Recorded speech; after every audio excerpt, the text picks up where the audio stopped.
ఎంతమంది జీవితాలను మీరు నాశనం చేసిరు.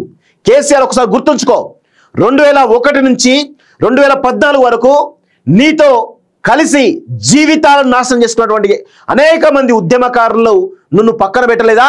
నువ్వు సీఎం అయిన తర్వాత కనీసం నీ గడప కూడా వాళ్ళకి అపాయింట్మెంట్ కూడా ఇవ్వకుండా వాళ్ళ జీవితాలు రోడ్డు పాలు చేయలేదా? వాళ్ళ ఉసురు మీకు తగలదా కేసీఆర్? ఖచ్చితంగా తగులుతుంది. ఇది చాలా మందికి కేసీఆర్ మీద సింపతి చూపిస్తున్నారు. ఎందుకు చూపించాలి సింపతి కేసీఆర్ మీద?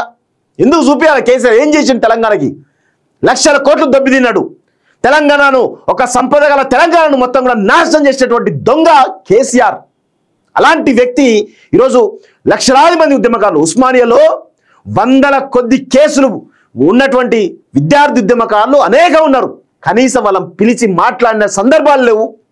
వాళ్ళకు కనీసం ఆదుకుందామనేటువంటి సందర్భాలు లేవు. ఈ రాష్ట్రం, తెలంగాణ రాష్ట్రం మొత్తం మీద కూడా అనేక మంది, లక్షలాది మంది ఉద్యమకారులు తెలంగాణ రాష్ట్రం కోసం తమ జీవితాలను త్యాగం చేస్తే ఒకే ఒక్క కుటుంబం అనుభవించింది కదా. ఈ ఉసురు ఊకుంటుందా? ఈ ఉసురు తాకదా ఆ కుటుంబానికి? బరాబర్ తాకుతుంది. అదే జరుగుతూ ఉంది. కర్మ సిద్ధాంతం ఏదైతే ఉందో ఆ కర్మను అనుభవిస్తున్నాడు కేసీఆర్. రోజు 2023 డిసెంబర్ నుంచి ఇప్పటి వరకు కూడా కుమిలి కుమిలి చేస్తా ఉన్నాడు. ఆయన చేసినటువంటి తప్పులు ఏవైతే ఉన్నాయో ఆ తప్పులన్నిటి కూడా, ఆ తప్పులతోటి కుమిలి కుమిలి చేస్తా ఉన్నాడు. అందుకే బయటికి రాలేకపోతున్నాడు.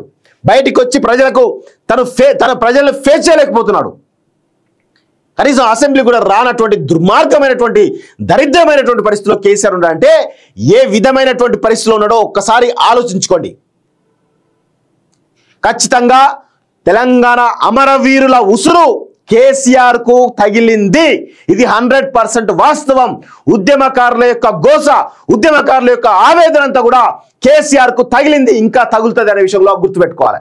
ఇప్పటికైనా బయటికి రావాలి కేసీఆర్. బయటికి వచ్చి తెలంగాణ సమాజానికి, తెలంగాణ అమరవీరుల స్తూపం ముందు ముక్కు నేలకు రాసి క్షమాపణ చెప్పాలి. ఆయన చేసినటువంటి తప్పులకి బరాబర్ చెప్పాలి.